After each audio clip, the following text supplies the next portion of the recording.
एक समय की बात है भक्तों। कैलाश पर्वत की शीतल बर्फ से ढकी चोटी पर भगवान शिव और मां पार्वती निवास कर रहे थे।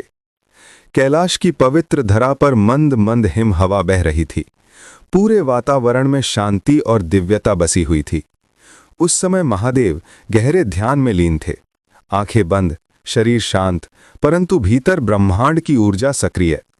मां पार्वती उनके समीप बैठी थीं, परंतु उनके मन में एक प्रश्न लगातार बेचैनी उत्पन्न कर रहा था। वो बहुत देर से महादेव के ध्यान समाप्त होने की प्रतीक्षा कर रही थी। जब अंततः भोलेनाथ ने अपनी आंखें खोलीं, मां पार्वती तुरंत आगे बढ़ी और बोली, स्वामी, मैं बहुत देर से आपकी प्रतीक्षा कर रही हूं। आज मेरा मन बहुत व्याकुल है। मेरी जिज्ञासा शांत ना हो जाए तब तक मेरा मन शांत नहीं होगा। कृपया करके मुझे उत्तर दीजिए।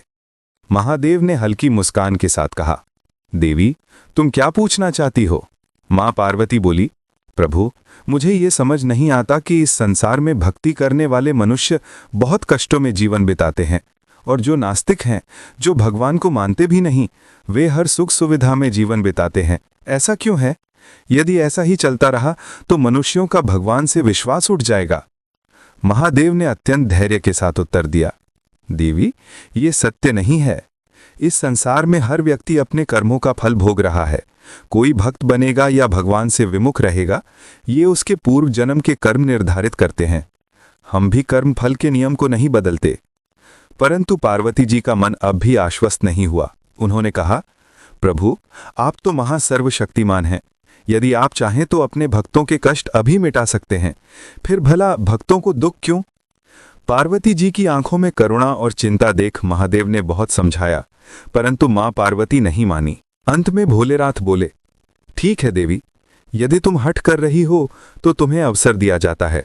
अगले 7 दिन तुम मृत्युलोक में जाकर जिसकी चाहो सहायता कर सकती हो, और मैं भी तुम्हारे साथ रहूंगा। 7 दिन बाद हम लौटेंगे, तब तुम्हें सब समझ में आ जाएगा। ये सुनते ही पार्वती जी प्रसन्न हो गईं। दोनों ने मानव स्वरूप धारण किया, एक गरीब किसान और उसकी पत्नी के रूप में। वे एक गांव में पहुंचे। गांव में प्रवेश करते ही उन्हें ऊंची आवाज में हर हर महादेव का जयकारा सुनाई पड़ा। दोनों उस दिशा में चले। वहां एक छोटी सी लड़की थी, जिसकी उम्र शायद मुश्किल से 10 वर्ष होगी। वो भगवान शिव का नाम लेकर भीख मांग रही थी। पार्वती जी के हृदय में वात्सल्य उमड़ पड़ा। उन्होंने महादेव से कहा, देखिए नाथ, ये छोटी सी बालिका आपके नाम का जप करते हुए भीख मांग रही है। यदि ये आपकी भक्त है तो इसे भीख क्यों मांगनी पड़े? आप इसे इतना धन दे दीजिए कि इसके दुख हमेशा के लिए दूर हो जाएं। महादेव ने शांत स्वर में कहा, देवी, तुम चाहो तो इसे धन दे सकती हो, परंतु आगे का परिणाम भी देखना। पार्वती जी ने एक भारी पोटली रूपी धन उस लड़की को दिया और कहा, बेटी, ये इतना धन है कि तुम्हें जीवन भर भीख नहीं मांगनी पड़ेगी। वो लड़की खुशी से उछल पड़ी और भगवान का धन्यवाद करते हुए घर चली गई। पार्वती जी गर्व से बोली, देखा स्वामी, मैंने इसके जीवन का दुख एक पल में दूर कर दिया। महादेव केवल मुस्कुराए और बोले, समय आने पर पता चल जाएगा देवी। कुछ आगे बढ़े तो एक व्यापारी सामान बेचने के लिए आवाज लगा रहा था और भगवान शिव को पुकार कर कह रहा था, हे भोलेनाथ, बस आज सारा सामान बिक जाए, यही मेरी प्रार्थना है। पार्वती जी बोली, प्रभु, ये आपका कितना बड़ा भक्त है, इसकी सहायता करनी चाहिए। भोलेनाथ बोले, इसका सामान धीरे धीरे बिकना ही इसके लिए उत्तम है, परंतु यदि तुम चाहो तो सहायता कर सकती हो। पार्वती जी ने तुरंत आगे बढ़कर उसका सारा सामान खरीद लिया। व्यापारी अपनी किस्मत पर इतराता हुआ खुशी खुशी भगवान का धन्यवाद करते हुए घर चला गया। पार्वती जी अत्यंत प्रसन्न थीं। उन्हें लग रहा था कि अब हर भक्त सुखी हो जाएगा। 2 दिन बाद रास्ते में उन्हें एक चोर मिला। वो चोरी करने से पहले मां काली की पूजा कर रहा था। पार्वती जी बोली, ये भी देवी पूजक है, इसे चोरी की जरूरत ही ना पड़े। और पार्वती जी ने उसके पास बहुत सा धन रख दिया, जिससे उसे चोरी करने की आवश्यकता ना रही। इसी प्रकार 7 दिन बीत गए। 7वें दिन महादेव बोले, देवी, अब हमें कैलाश लौटना चाहिए। परंतु पार्वती बोली, स्वामी, जाने से पहले हम उन सभी को देख लें जिनकी मैंने मदद की थी। भोलेनाथ ने स्वीकृति दी। सबसे पहले वे उस छोटी बालिका के घर गए। वहां बालिका बैठी रो रही थी। पार्वती जी ने किसान की पत्नी के रूप में पूछा, बेटी, मैंने तो तुम्हें इतना धन दिया था, फिर तुम दुखी क्यों हो? बालिका रोते हुए बोली, हम पहले गरीब थे पर खुश थे। आपके धन से मेरे पिता सामान लेने व्यापारी के पास गए, पर व्यापारी के पास भी सामान नहीं था, क्योंकि उसका सारा सामान किसी ने खरीद लिया था। फिर हम आगे चल दिए, तभी रास्ते में उस चोर से मुलाकात हुई जो बहुत सारा धन लेकर सामान खरीदने आया था। तभी कुछ सैनिक आए और हम तीनों को चोर समझकर कैद खाने में डाल दिया। अब सब कुछ छिन गया और हम बर्बाद हो गए। ये सुनते ही पार्वती जी स्तब्ध रह गईं। उनकी आंखों में पश्चाताप झलकता दिखाई दिया। फिर वे उस व्यापारी के घर गए। वहां व्यापारी पागलों की तरह रो रहा था। उसने कहा, मेरे पास तो बहुत सा धन है, पर बेचने लायक सामान नहीं। मैं क्या करूं? सभी लोग मुझे ठग समझ रहे हैं। मेरी जिंदगी नष्ट हो गई। इसके बाद वे उस चोर के पास गए। वो भी पकड़ा जा चुका था और वो कह रहा था, पहले चोरी करके बच जाता था क्योंकि गरीबी मजबूरी थी, पर अब जब अचानक मेरे पास धन आया तो सारी नज़र मुझ पर पड़ी और पकड़ा गया। काश गरीबी ही रहती। पार्वती जी की आंखों से आंसू बहने लगे।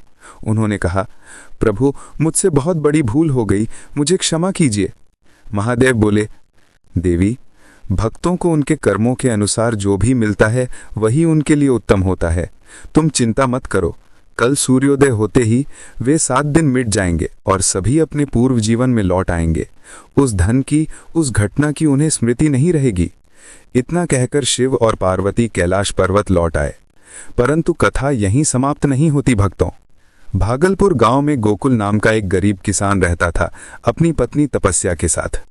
कई वर्षों से गांव में सूखा पड़ रहा था। लोगों के पास खाने को कुछ नहीं बचा था। गोकुल ने जमींदार के पास जाकर कहा, मालिक, मेरी पत्नी भूखी है, कृपया करके थोड़ा अन्न दे दो, बदले में मैं आपके खेतों में काम करता रहूंगा। जमींदार ने निर्दयता से कहा, तू कब तक उधार लेकर जीवन बिताएगा? अपना खेत मुझे बेच दे और शहर चला जा।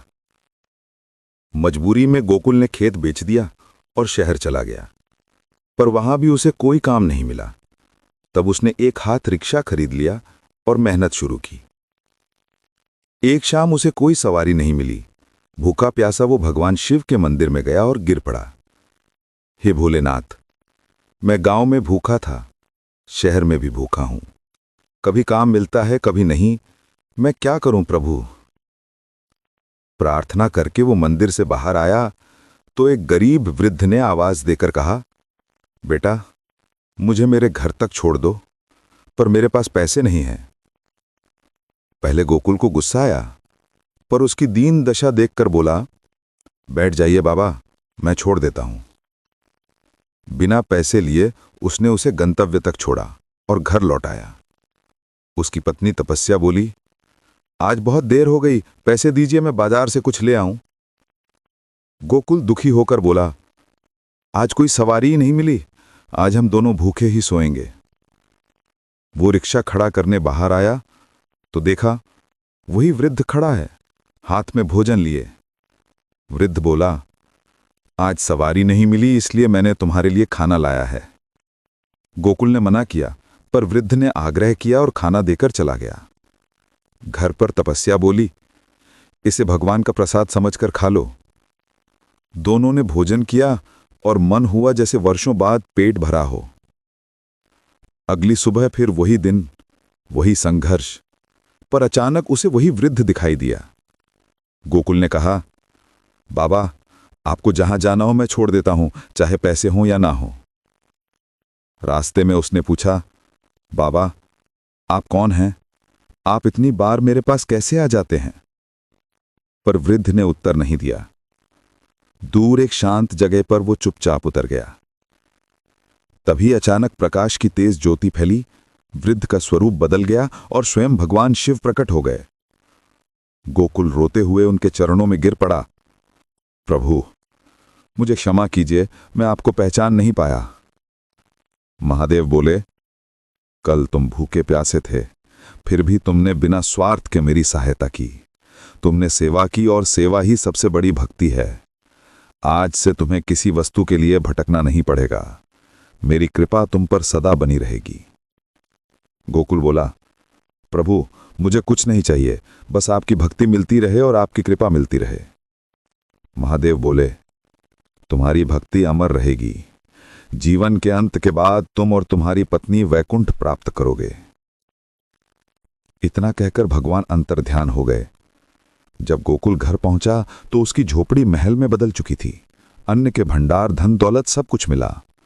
पर गोकुल ने कहा, मैं श्रम करना ना छोड़ूंगा और शिव भक्ति भी। उसने घर में शिव मंदिर बनाया और दिन रात ओम नमः शिवाय का जाप करने लगा। कथा फिर आगे बढ़ती है भक्तों। एक और गांव में विक्रम नामक किसान रहता था। उसकी पत्नी आशा और एक छोटी बेटी। बहुत गरीबी थी परंतु भक्ति असीम थी। वो दिन रात ओम नमः शिवाय जपता, दूसरों के खेत में मजदूरी करके पेट पालता। एक दिन कुछ लोगों ने उसे पूरा दिन काम करवाया पर मजदूरी देने से इनकार कर दिया और उसे मार पीट कर भगा दिया। घायल विक्रम शाम को शिव मंदिर पहुंचा और फूट फूट कर रोया, हे भोले बाबा, मेरी क्या गलती है? मैं आपकी भक्ति करता हूं फिर भी दुख क्यों? आज मैं घर जाकर अपने परिवार को क्या कहूंगा? तभी एक साधु बाबा प्रकट हुए और बोले, बेटा चिंता मत करो। उन्होंने अन्न से भरा एक कटोरा दिया। विक्रम बोला, बाबा इतना थोड़ा अन्न क्या करेगा? साधु मुस्कुराए, तुम बस इसे घर ले जाओ, सब कुछ हो जाएगा। घर जाकर आशा ने अन्न कटोरे से निकाला पर अन्न निकलता ही जा रहा था। सारा घर भर गया पर कटोरा वैसा ही भरा रहा। अगले दिन वही 3 लोग जिन्होंने उसे मारा था रोते हुए आए क्योंकि उनके यहां का सारा अन्न अपने आप खत्म हो रहा था। विक्रम को समझ आ गया यह साधु कोई सामान्य साधु नहीं था और उसने बिना सोचे अन्न का कटोरा उन्हें दे दिया। पत्नी ने रोका पर विक्रम बोला, हमें सिर्फ अपनी मेहनत की कमाई पर भरोसा रखना चाहिए। यह चमत्कार हमारे लिए नहीं था। अगले दिन विक्रम मजदूरी पर निकला। रास्ते में वही साधु मिले। साधु बोले, मैं भूखा हूं, क्या तुम भोजन दोगे? विक्रम ने जो भोजन अपने लिए लाया था वही साधु को खिला दिया। साधु बोले, अब तुम सारे दिन भूखे रहोगे। पर विक्रम बोला, मेरे भोले बाबा है ना, वे भूखे नहीं रहने देंगे। तभी साधु ने पुकारा और अगले ही क्षण साधु रूप टूट गया। स्वयं भगवान शिव प्रकट हो गए। विक्रम विलाप करते हुए उनके चरणों में गिर पड़ा, प्रभु मुझे क्षमा कीजिए, मैं आपको पहचान नहीं पाया। महादेव बोले, तुम्हारी भक्ति मुझे अत्यंत प्रिय है, आज से तुम्हारे सारे कष्ट समाप्त होंगे। जब विक्रम घर पहुंचा तो उसकी झोपड़ी महल में बदल चुकी थी। अन्न, धन, वस्त्र सब कुछ मौजूद था। विक्रम ने सारा काम छोड़कर अपने घर में शिवजी का भव्य मंदिर बनाया और जीवन शिव भक्ति में समर्पित कर दिया। कथावाचक कहता है, भक्तों, भगवान को भक्ति चाहिए, प्रेम चाहिए, सेवा चाहिए। भक्ति स्वार्थ से नहीं, विश्वास से मिलती है। भगवान कष्ट इसलिए नहीं देते कि वे क्रूर हैं, बल्कि इसलिए कि हम परिपक्व हों, धैर्यवान हों, कर्मशील हों और अंततः अहंकार से दूर हों। इसलिए प्रभु शिव कहते हैं, भक्ति का फल तब मिलता है जब मन शांति, कृतज्ञता और विश्वास से भरा हो और जब भक्त कहता है, जो तुमने दिया वही अच्छा। बोलिए हर हर महादेव, बोलिए ओम नमः शिवाय।